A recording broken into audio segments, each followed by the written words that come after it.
af Soomaaliga aan bari doonaa af Soomaaliga inaan barno quraankooda inaan barno culuumta sharciga aan barno hidaha iyo dhaqankooda aan barno السلام عليكم ورحمة الله وبركاته كل وعن ونكسن داود يال صاحب يال ملك استواد جوكتان يسيك استواد إنه داواني سامبا هل كان وسومالي هاوس ما أنت هل كان أن يرد كسارينا برامج جارة أو لحريرة لنك وحبرشدة جارحان لنك ديني جاه برامج كان أيا وحى مرتي إنه أستاذ هادي عبد الله عبد النور أو مدحة لنك مدرسة أما وحبرشدة لنك ديني جاه مدح أستاذي سودو وأنا محسنته محمود إن الحمد لله نحمده ونستعينه ونستغفره ونستهديه ونعوذ بالله من شرور أنفسنا من يهديه الله فلا مضل له ومن يضلل فلا هادي له وأشهد أن لا إله إلا الله وحده لا شريك له وأشهد أن محمدا عبده ورسوله إلى أيام هذله مركوان كله وإمامه كمركور وحن دوني نابل إن نوجور بحسيد adeegyada la xiriira dhanka baridda diiniga adeegyada aad bixisaan waa maxay horta waad ku mahadsan tahay Maxamuud su'aalaha aad weydiisay horta saad og tahay khaasatan barnaamijkan oo waxbarashada waa barnaamij loo baahan yahay waana meel zaid qabyo u ahayd una baahneed in la qabyo tiro waxa mahad leh bacda Allah azza wa jal ilaahi gadaashiisa Somali House oo noo hirgelisay in laga heli karo تسهيلاتك دمانتود وحبرشدة خاصة أنك وحيالها أنقبنا وحكمده سدا أرددا أو يرير سدا دأذا لقب اللعبة لحجر إلا تدوي تمنجر أو قابت مدرسة لنا يماذو معلمها أو سنين إلا خميس أو كل اللي إماذو إيوه سبتي أحد أو نقول رجلني تينيجركا أو وحي تدوي تمنجر كبدن أو ويل يكمل بقى أيضا أنسين دونه برنامج فربدن أو يكون جرت الصومالي iyo culumtii shariicada iyo quraanka kulli ku jiraan iyo dadka waaweyn laftoodana aan dhahayn rag iyo dumarba oo ayagana sabti iyo axad ay dhici doonto insha Allah taala oo lagu bari doono maadooyin fara badan sida Ingiriiska lagu bari doono quraanka lagu bari doono culum shariica lagu bari doono galabkii oo kale ayaa doorateen laga bilaabo 5 ilaa 7 oo ama 7 habeenimo qof soo yaqaan waqtiga asaga maxaad ku xulateen waxyaalaha u dooran waxa kamid ah waxaad og tahay ardada badankooda inay iskuul leeyihiin markii iskuulaha laga soo qaado ciyaalka triga la bago oo guryaha la geeyo mise cunto yar ay soo cunaan ka bacdi waxay markaas bay imaan karaan marka anagoo fiirinayno waqtiga ku haboon oo cunuga lagu soo diyaar gareyn karo hal saac bar inaan siino cunug inuu soo diyaar garoobo uu ku imaado marka cunuga oo diyaarsan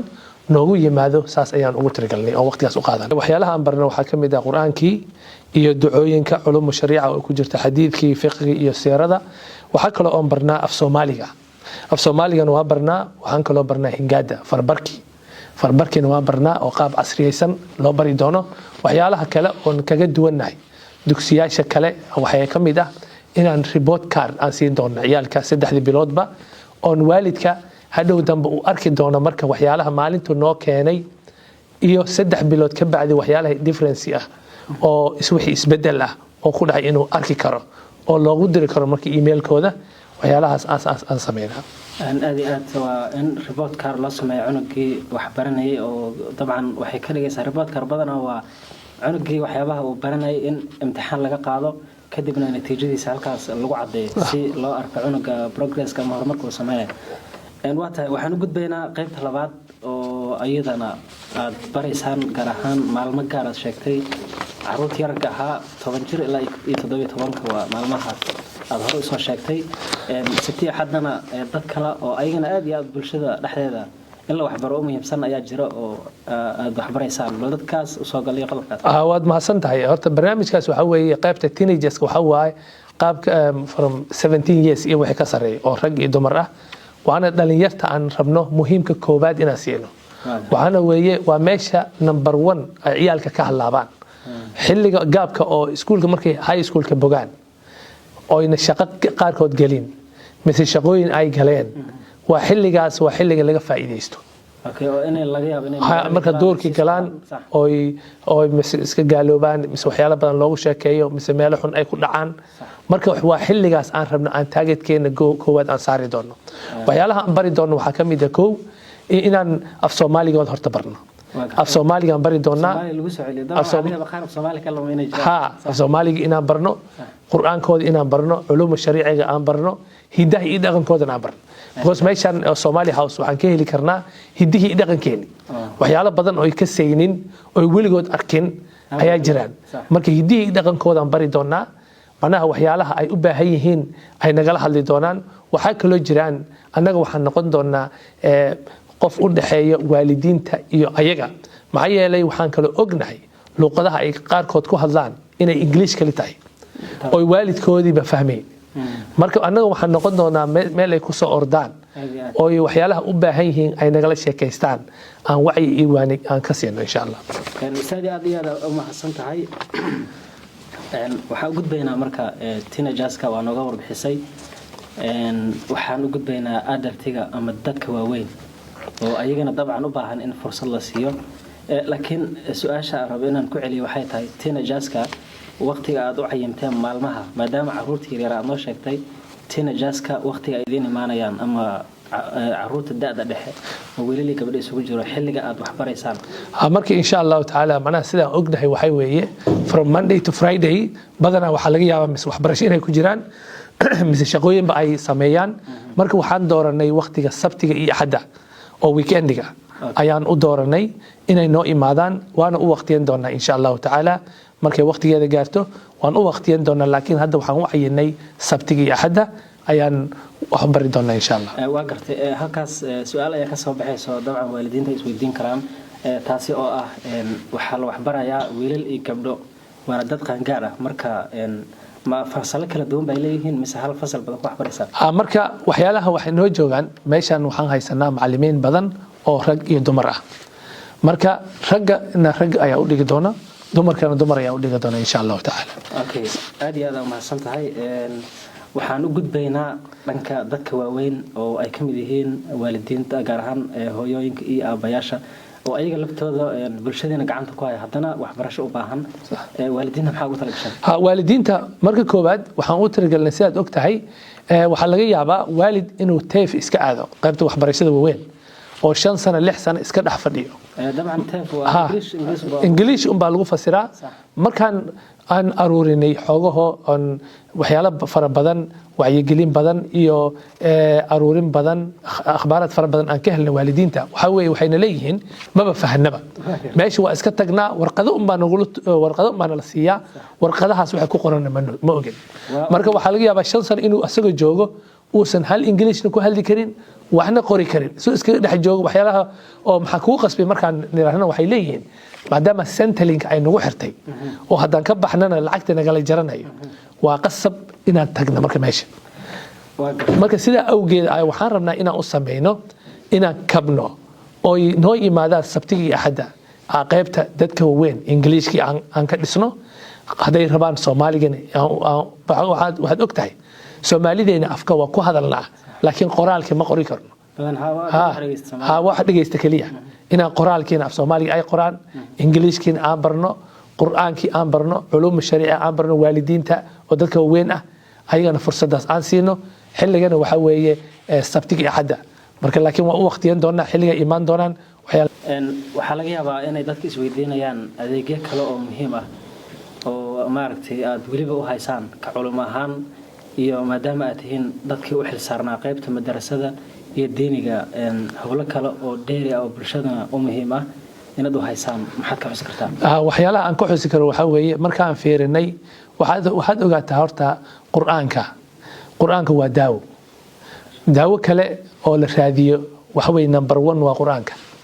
quraankana waxa lagu daabooyi karaa wax kasta hal aayad hatta ha ahaatee misaal xarafa قال الرسول صلى الله عليه وسلم وحيري لا أقول ألف لام ميم حرف ولكن ألف حرف ولام حرف وميم حرف مركا ألف لام ميم كلي قفك هدو أخرية وحوهليا صدن أجر مركا سيدا أوجيدا مركان فيرني بالشدينا وحلوغ بهاي حاجة قرآن سارك مركا وحن اسنري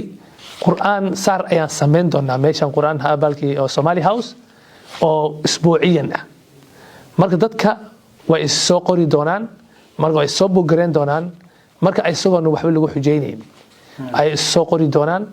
quraanka la saari doonaa 114 ayaa lagu dhameyn doonaa insha Allah taala oo taas oo noqon doonto isbuuciyan marka macallin culumadii kulli waa diyaar marka insha Allah taala taas ayaan rabnaa inaan sameeyno waxa kale oo ogaataa meel kasto quraanka lagu akhriyo inay barwaaqo heli maxaa yeelay furaha wax kastaba waa quraanka waxyaabaha idin qorshaysan maxaa kamid waxyaalaha noo qorshaysan waxa kamid markaan fiirinay baahida gaarka ah sida khaasatan waxaad ogtahay annaga hadan Soomaalinahay alxamdulillah ilaahna barakeeyo dad hal cunug iyo laba cunug kali dhalimanay maadaama ciyaal fara badan guriga noo joogaan aabihina uu xamaal jiro hooyooyin kali ay la rafaadsan yihiin ciyaalkii markay iskuulka ka soo qaadaan oo guriga keenaan gaariga hatta inuusan u deeqi karin laga yaabo ciyaalkii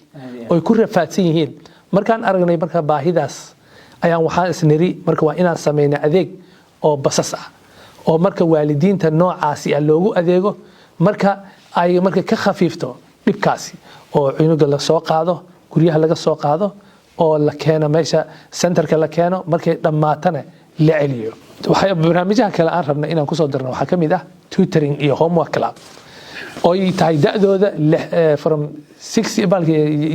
ya 6 ilaa ya 12 oo kala waa mustaqbalka dhow markaan aragnay because aniga community liaison officer waxaan ka ahay iskuul kamid ah oo high school baahida noogu daranna waxay tahay ciyaalkeeni tutoring ay u baahan yihiin tutoring kaasna waa lacag qaali ah meelaha qaarkood badankoodba halkii saac waxaa la jaaj gareeyaa $50 mise $70 waxaad ogtahay marka hadaad dhashay oo kale maxamuudow 5 cunug mise 6 cunug oo maanta lagu dhaho marka 600 bixi 600 saacad bixi ma bixin karno qaxooti baan nahay wali qaxooti baan iska nahay magaca inaan joogno door joogin aan u maalin mooyaane wali qaxooti baan nahay wadankiisa nooleen dabcan waa wali qaxooti baan iska nahay maadaama ay taas tahay aan aragnay marka baahidaas oo Somali House marka waxaan niri seen u dabooli karna arintaas marka arintaasna insha Allah taala mustaqbalka dhow waan dabooli doonaa tutoring iyo homework clubna waan sameyn doonaa insha Allah taala marka waxyaalahaas kulli inta ay ka heli doonaan waqtigan wuxuu noqon doonaa sabtiga iyo axada laakiin waa loo waqtiyan doonaa mustaqbalka dhow waalidiinta iyo bulshada Soomaaliyeed aan u dirayna waxay tahay meesha waa meesheena Soomaalidu waxay dhahdaan mininka waa mininkeena meeshan qof laga leeyahay malahan Soomaali dhan ayaa iska leh marka ku soo dhawaada qof kasta oo dhaha hatta ani wax ma haysti wax ma awoodi qof waxaas kulli waan kaafin doonaa insha Allah taala lacag kuma xirna qof kastaba imaw gacmo furan ku soo dhawow waa lagu soo dhaweyni meesha weeye muhiimkeena kali waxay tahay inaan ka badbaadno ardadeena ciyaalkeena waalidiinteena ay ka badbaadaan meeshaan joogno oo meel bad dhexdeedan ku dhex jirnaa insha Allah taala muhiimkeena wakaas marka soo dhawaada ay idin leeyahay waa tahay daawadayaal aad iyo aad u mahadsantihiin waxaan soo gaarnay gunta iyo gabagabada barnaamijka waxaana maanta marti inoogu ahaa ustaad Haadi Cabdullaahi Cabdinuur isla mar ahaantaana qodobo badan oo la xiriira dhanka madrasada ee ay bixisa Somali House halkan inooga warbixiyay ustaad waa soo gabagabeynaa dabcan xagee ay waalidiinta idin kala soo xiriiri karaan marka insha Allah taala waxaad nagala soo xiriiri kartaan numberka ku qoran shaashada wixii weydiin ah iyo wixii wacyigelin ah iyo wixii talasiin aba aad naga soo wici kartaan insha Allah taala numberkaas aad iyo aad u mahadsantahay ma sandiin dhamaantiin shukran